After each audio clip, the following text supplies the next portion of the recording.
Welcome to this very special edition of the KJ Masterclass Live, the show which ensures that you profit from your time spent here with experts, either through the industry insights, information, or simply learning from them. And today we have Tracy Gunn. She is an investor, entrepreneur, and co-founder of TG Investments. Welcome to the show, Tracy. Thank you for having me.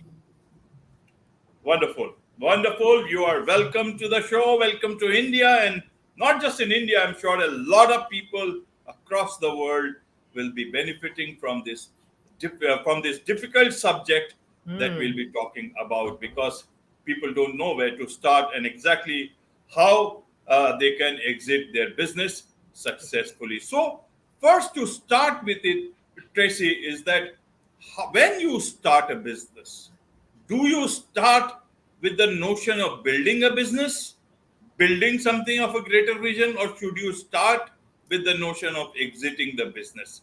How should a founder start? You yourself are a serial entrepreneur. You are a owner. You are a co-founder of TG Investments.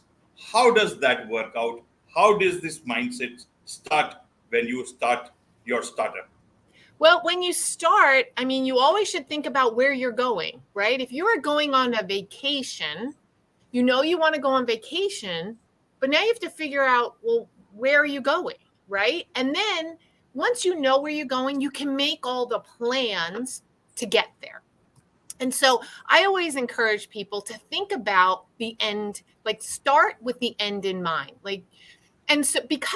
And this, once you define that, it can change, right? We all change, we pivot. When COVID happened, we all changed our minds, we changed our businesses. And so if you have a point or a target that you're aiming for, it's easy to adapt. But when you don't have a target, you kind of run around willy-nilly with no clear focus, no filter for where you're going or how you're going to get there. And how do you even decide what opportunities to pursue or not? Because you don't know really the direction you're going. And so I think they go hand in hand. Most people have some type of business plan, but they don't always do that last step, which is, what would this look like at the end? Right? What do I do in case of emergency? What would I do if I didn't want to do this anymore? What would that look like? And just having it defined helps so much. Right. So in terms of when you start your business, your mind is to first get some angel investor, then some bigger investor, then you grow the business, scaling up, building the team. So how do you have this thing in mind? Secondly, nowadays, if you are building a scalable business, by and large, you get some investment. That is almost like you are in that exit mode, even though you are not fully knowing about it, or you just think you are taking the money for business growth, but actually you are, exiting a bit of your ownership in that company. So how does it work for people, firstly, who are looking to grow their business and then get a good price for it? Then they can have a big exit, as you call it. Yeah. And second thing is for people who are actually looking at it as a passion, something like you need to make a difference and you are growing that business. How will the reality dawn that at the end of the day it is a business and you may need to exit? Both the sides help us understand, because a lot of people are very passionate about their business. Like we'll come to the boomer generation who have been very passionate about their business, and the wealth transfer is not happening. That's a different topic. Trillions of dollars. We don't know whether those will survive or no. We'll come to this part, but the earlier question will be very helpful. Sure. You're talking about two different things, right? So one person wants to start a business and they bootstrap it. That, I don't know if that term translates, but where you just figure it out. You find angel investors, whether that's family, whether you borrow money from friends. Most people that we deal with really kind of figured it out on their own without a huge investment, because That's a whole other game of getting angel investors and more money and more money. Now it can scale, but that I would think that people within angel investors have them define what the exit looks like, right? As part of the terms.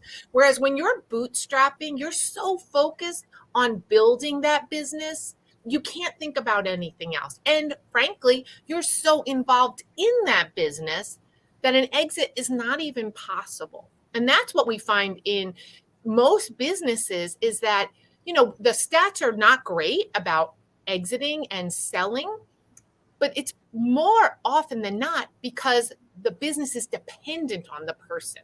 So there's a great book, The E-Myth, from Michael Gerber, and it's really about, do you want to be a business owner or do you want to be an operator? And those are two very different things. And there's not a wrong answer. This is why it's so great about being, your own entrepreneur, is that it can look exactly like you want it to look. Meet your needs. You can do what you want to do. If you're passionate about your topic and about what you're doing, and it's all dependent on you, that may work for you. But if you ever don't want to do it again or need help, and it's reliant on you pushing everything through, and that was my experience, as I had built 4 businesses and I was running them all of them. And so yes, I had delegated and I had 42 staff, but the simple fact is I was the ringmaster. I was coordinating everything, which led to burnout, which also led for it to not be able to be handed over to anybody else. And so the undoing of that, and again, we go back to think about your end in mind. Do you want to run and be the one person who maintains everything forever? Or do you want to be someone who eventually can delegate much of the responsibility and move forward because let's be honest, there's fun parts of the business that you love and parts you don't like at all. And if you get rid of the things you don't enjoy or that you're not good at, you could exit those parts. So when we talk about exiting, it doesn't even have to mean selling, because exiting could be liquidating. Exiting could be not doing all the work anymore, going from working full-time or more than full-time to part-time, or 5 hours a month, or just overseeing, right? Checking in occasionally. There's a lot of different ways to exit. And for every person, that's different, right? Everybody wants something different. I have a candy store and I had somebody who was earning in for 2.5 years because I didn't want to run it. I didn't want to be a part of it, but I own it. And then when she changed her mind, I had to come back. So that happens, but I exited and now I came back in. So again, life changes, right? We can't always predict what will happen, but I usually use this example.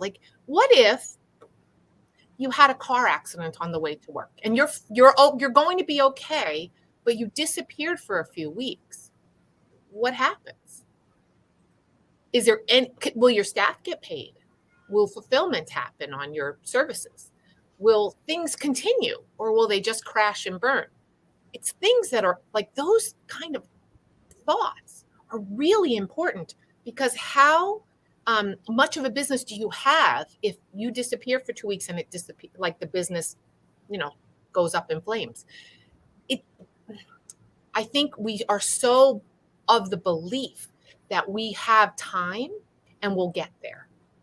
But the real facts is things happen, right?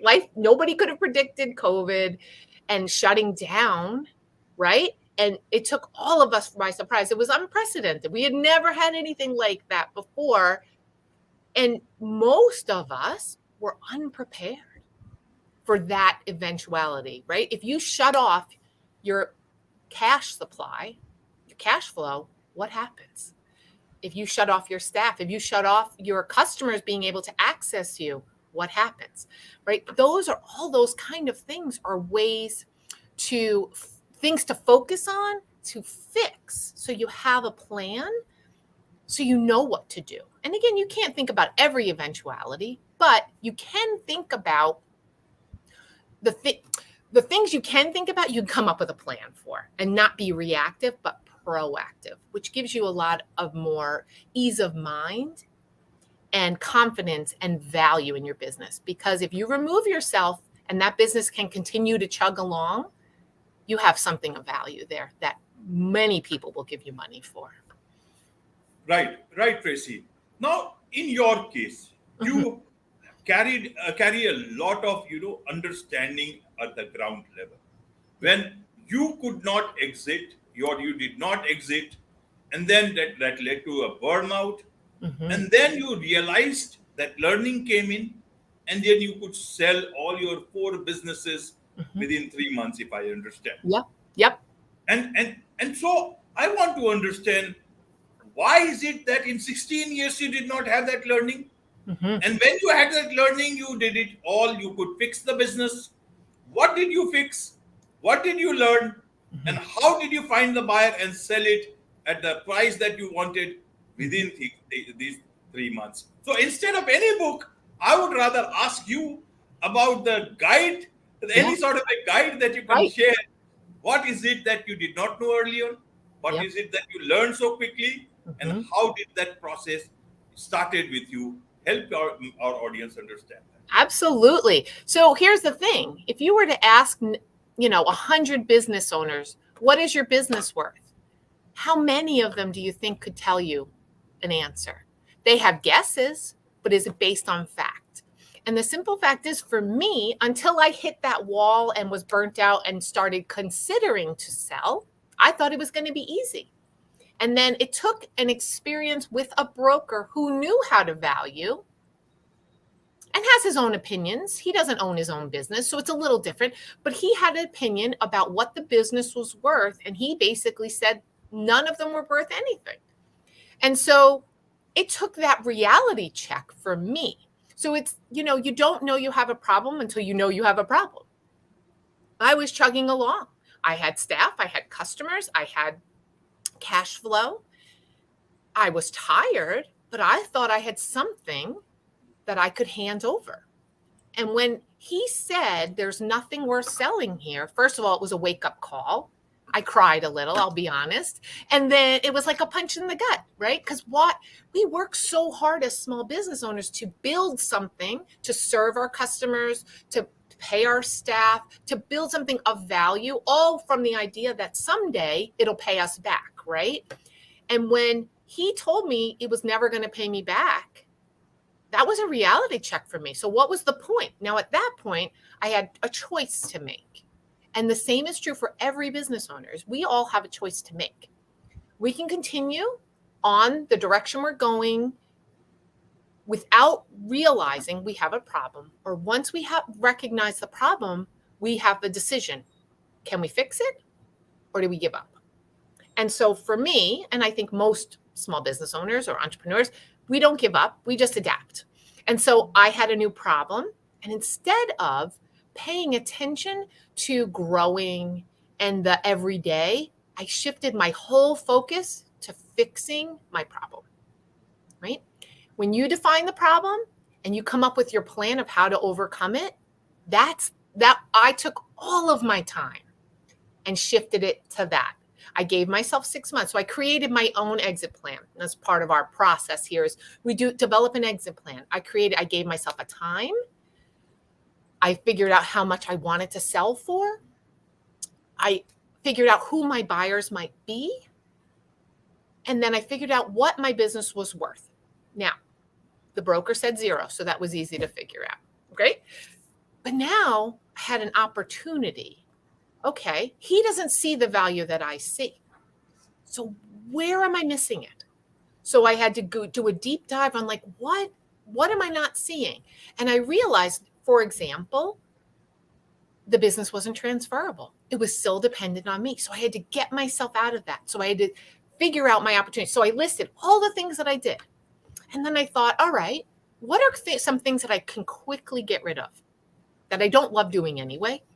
And so that's what I did. So for example, I'll give you an example. I had a person on staff. One of my businesses was a big 6,500 square foot restaurant bar. And I had a person on staff who knew how to do liquor inventory. I didn't know how to do that, right? So I delegated for an extra few hours a week. She was already a staff person. I gave her that job. And like magic, number one, I had an inventory control system in place, SOP, that I didn't have to create. But second, she found where the theft was occurring in my business. So magically, my costs went down, my profits went up, and I had more time. 3 wins quickly. Same for myself with I had a point of sale system in my restaurant. And I realized there was a way to have a loyalty program so I could talk to my customers regularly. I had never collected that information. I already was paying for the program. So I had a technology in place that I wasn't using a feature. I just turned it on. And magically now I had a way to talk to my customers. I knew exactly who they were, how much they were spending, and what I could expect from them. Now I have an asset that's transferable. So those 2 things were really quick things for me, but it took the decision of shifting from growing. I have this saying about stop growing your business and plan your exit. Because once you recognize that you need to plan for exit, the growing your business will come naturally, right? Because you're now freeing up time. You're freeing up profit. You're freeing up, like you're setting budgets. You're thinking about your business very strategically as opposed to optimistically, right? It's where the rubber hits the road. You have to pay attention. And that's what happened to me. So I think for myself, but I think for most small business owners, they've never thought about this part. They thought someday I'll sell, someday I'll do this, someday. You know, how many of us say, oh, I'll create a budget, and that day doesn't come because we're busy, right? So we always push things down the road. And for myself, because I was burnt out, it was a reckoning for me because somebody told me, you have a big problem and you should just sell. And at that point, I had to make a decision. And I think it's true for every other person, which is why I'm so passionate about this, because people don't know they have a problem. Absolutely. Absolutely. People don't know that they have a problem, and they always think of someday I will do this, someday I will do this. Like the boomer generation I talked about earlier on, the biggest wealth transfer in the US, in the history is happening, and for many it is not happening at all. Correct. Because the next generation is not ready to take up the business. Correct. And either that value is not there or whatever the reason. So to understand from this, Tracy, is that what is it that, business buyers are looking for or look for? And secondly, what should I fix my business, fix in my business that it becomes exitable or much more viable for the people who have interest? Because your broker told you that your value, the business value, is 0. Now, if you were to begin with that, you would begin with a negative mindset, and you would not go for the big exit, but it's almost like in a very bad shape. Anything that comes to you, you will take that offer. So how do these things happen when you make your business much more viable for the people who are looking to buy almost the same thing? Help us understand. And what would you suggest to this boomer generation who are not able to do anything about it, and many of them will be closed, and the impact will be on the US economy and other places? Absolutely. And this is why I stopped all the other things I was doing and started this speaking tour. It's my passion project, because I think, our small business owners, especially the boomers, we have in the US 12 million of them who will retire in the next 5 years. They will. They're not going to keep working until they're 100 years old. They are just not. They don't have somebody to hand it off to. Most of their children are not going to take it over. There are not enough buyers. And frankly speaking, the businesses are still pretty much dependent on them. So, for example, I'm working with a client and she wants to retire in 4 years, but she hasn't plans at all. and she and her partner are the business. Now, that doesn't mean it's impossible, but it means that she has to make some choices about what she's going to do differently so that she can sell her business. My concern for boomers is that they're expecting, like I did, to be able to sell. And if the stats are Biz Buy Sell says up to 85% of listed businesses, so that means businesses that are ready and listed, 85 do not sell. 85%, which is a huge number. Those businesses just go away. They just disappear. They disappear from communities. They disappear from our greater economy. They disappear from our state economy, those services, and their value just poof, it just goes away. And it's unnecessary if they prepared a little ahead of time, which is kind of why I'm doing all this. Like, I'm sounding the alarm. So this lady that I'm working with, she right now recognizes that she has a problem. And that's step number one, is recognizing they have a problem, because these boomers think they're going to sell. They are going to go to a broker. He's going to say whether they're sellable or not, depending on the broker. And they're going to get, if they sell, it's going to be for way less than they expected. And these are people who are going to be, we have Walmart in America where like often older people are working into their 80s and 90s because they don't have the funds to continue, right? We live longer. We need more money longer. And if you've spent 30, 40 years investing into a business that is not going to pay you back, what do you do, right? And so my encouragement to them is pay attention. Learn, create your exit plan, figure out what your business is worth right now. That is a wake-up call. When he said it was worth 0, that was a wake-up call for me. So if, let's just say there was, this nice lady who wants to sell her business in a few years, she's now thinking, oh, I need this amount to sell, but I'm down here. I'm doing it backwards. I'm way down here. Now I have a gap. How am I going to bridge it? And there's a lot of strategies you can do. If you give yourself enough runway, you can take off and you can bridge that, or at least do better. And that's what I did. Now, I wanted to be done, and my buyer happened to notice what I was doing in my establishment, liked what I was doing. He was not even a business owner. But he decided with his 401k, his retirement, that this is what he wanted to buy, which he approached me. So you'd be surprised where your buyers are, and people are watching, right? And that's part of, again, the exit planning is like, who might want to buy my business? There are other people who are now, what are buyers looking at? They're not looking for your job. Nobody wants to buy your job. Nobody wants to buy your dysfunctional business. If you don't want to work your business most days, nobody's going to want to buy that. And that's hard talk. I mean, that's painful, but true. Nobody wants to buy. I mean, that's the hardest job in the world, right? We give ourselves the hardest job in the world. We have to take care of everything. We work 80 hours a week and we get paid minimally, and we have all the stress of everything. Until you can fix that, nobody will want to buy that. And so you need to fix those things to make it attractive. It's like if you were to have a house and you decide, I want to sell my house, I want to downsize, I want to move, whatever that answer is, you take stock of what you walk around.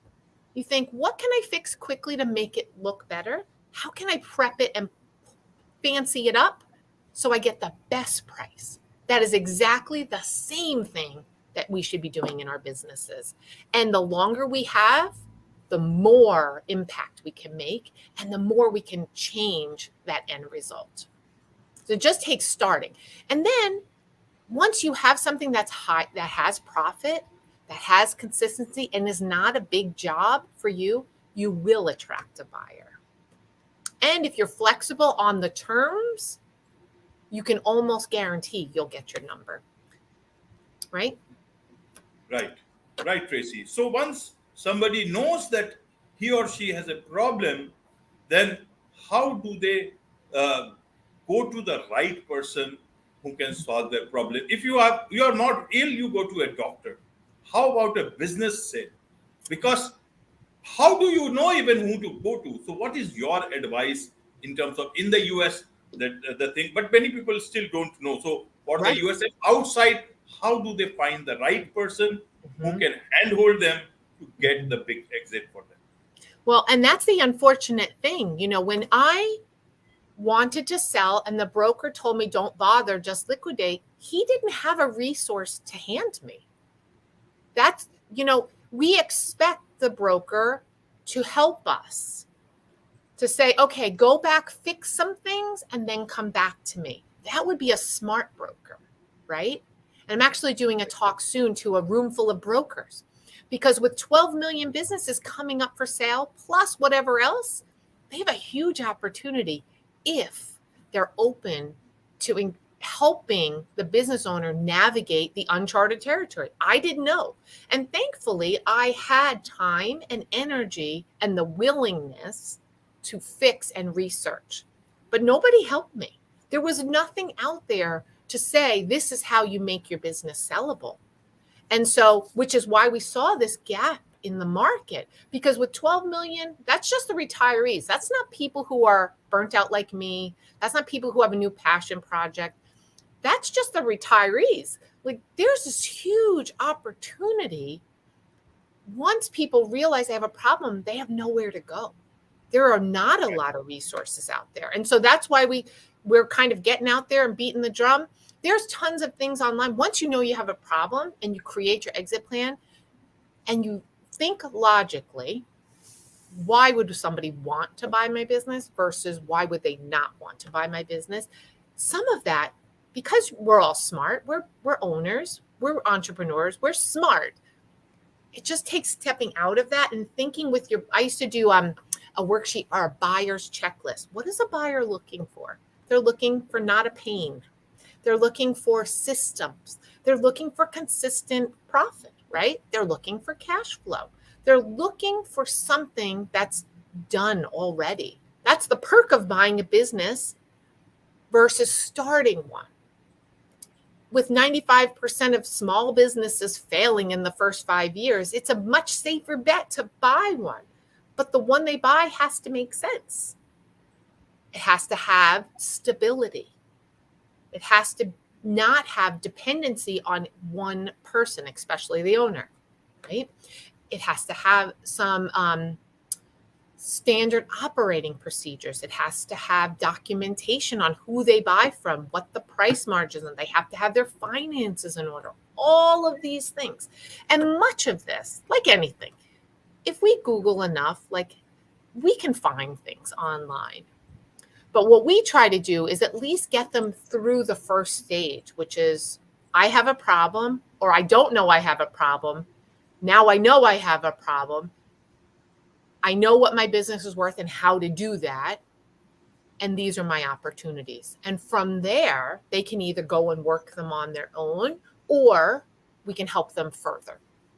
But that first piece, for me, I feel like the biggest thing that we're missing is people don't know how they have a problem. And until they understand there's a problem, there's nothing to talk about. I could talk till I'm blue in the face about making their business exitable. If they don't think that applies to them, it's never going to work. It's never going to have an impact. So, which is why I'm doing podcasts like this, to really just kind of raise awareness, to think about the end game, to think about. And did you know that businesses were hard to sell? I didn't, right? I'm a smart person. I was running 4 businesses. I had no idea it was a problem. I don't know why. It's pretty obvious, right? If the business is dependent on me, it wouldn't sell. But I just never thought about it. And so sometimes things are obvious and they're right in front of us, but we don't see them. Absolutely, absolutely, and that is what you are trying to, and bring some sort of awareness in this, so that people are able to sell their businesses at the right time, and that their business actually do not come to zero value. So, how can people or businesses connect with you so that they find the right advice that at the right time? from you. Absolutely. Yeah. So we have, you can go onto our website. We actually started up an offer where we'll help you build your exit plan for free. So you go, if you go to getexitable.com, you can sign up for, we have a membership where we do it collectively, but the first month is absolutely free. So get in there, use the things, cancel if you want, and it doesn't charge you at all for the first 30 days, but get your exit plan done, get your we have a calculator that will calculate what your business is worth. And not only does it calculate it, but it will teach you what the terms are and how you get there, right? It's not an arbitrary broker saying it's worth this and it's just his opinion, but it breaks down how you find it out and how to figure it out for yourself. And so you can play with the numbers. So like if my profit was this, what would it look like here? Those kind of things. And it just teaches you how to do it without it being stressful for you or embarrassing. You know, I'll be honest, the first time that I showed the broker my books and I showed him everything, I was nervous, right? I was letting somebody like look behind the curtain at what I had made. And I was not embarrassed, but I was scared about what he was going to say, right? It's very vulnerable. So to be able to do that on your own is a great tool. And then finally, then after that, once you do those two pieces, you also, then we help you think about what should you fix and what should you concentrate on first. And we have an activity that we do that makes it really clear to know what your roadmap looks like, what to do first, what to do second, what to do third. So if you go to getexitable.com, you can sign up for that and we will happily help you because our goal is 1 million business owners making an exit plan. Maybe we'll get to all 12 million retirees. Who knows? Absolutely. Absolutely. Get your exit plan made before the exit becomes too crowded. Correct. With this, it's a wrap on this very special edition of the KJ Masterclass Live. Thank you so much indeed for joining us. Thank you for having me. And I hope everybody builds their exit plan with or without me. Just build it. It'll help.